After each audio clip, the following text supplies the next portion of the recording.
Hello all welcome back to my channel. ఈరోజు మీ అందరికీ చాలా టేస్టీగా, సింపుల్‌గా చేసుకునే ఒక స్పెషల్ రెసిపీని తీసుకొచ్చాను. అదే డ్రై ఫిష్ కర్రీ.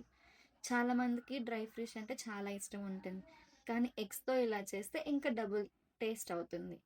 ఈ రెసిపీని ఒకసారి ట్రై చేసేద్దాం. ఇప్పుడు స్టవ్ మీద పాన్ పెట్టి కొద్దిగా నూనె వేసుకుందాం. కొంచెం ఎక్కువ వేసుకోవాలి. Egg curry and plus dry fish ఉంటది కాబట్టి. తర్వాత ఒక టేబుల్ స్పూన్ ఆవాలు, ఆ తర్వాత ఒక 2, 3 పచ్చిమిర్చి, కరివేపాకు వేసి వేయించాలి.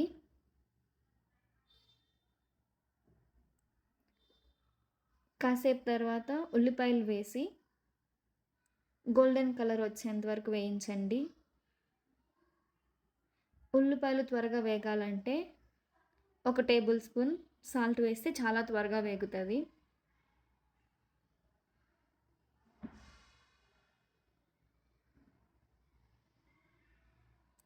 ఇప్పుడు ఉల్లిపాయలన్నీ ఒక్కసారి కలుపుకోవాలి.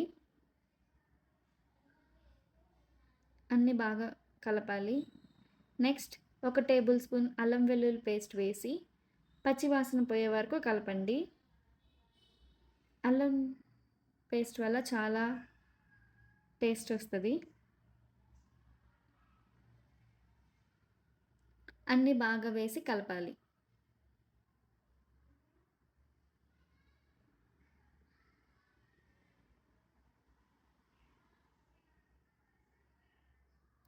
ఆ తర్వాత టమోటాలు వేసి మెత్తగా అయ్యే వరకు ఉడికించాలి.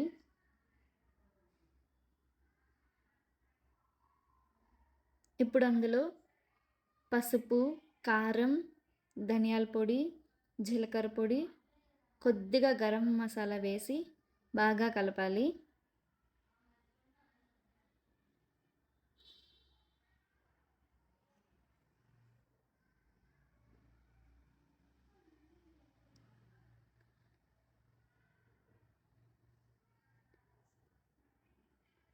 మసాలా నుంచి నూనె బయటకొచ్చే వరకు ఉడికించండి. మూత పెట్టి కొన్ని నిమిషాలు సిమ్‌లో ఉడికించాలి.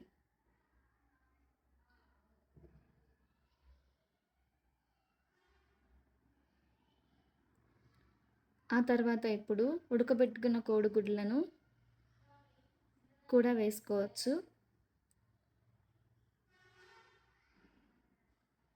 చాలా టేస్టీ ఉంటది. ఇప్పుడు కొంచెం వాటర్ ఏసుకొని బాగా ఉడకనివ్వాలి. ఇందులో నేను ఒక కోడిగుడ్డు తీసేస్తున్నాను. ఎందుకంటే మా రూమ్‌మేట్ తినదు ఆ కర్రీ.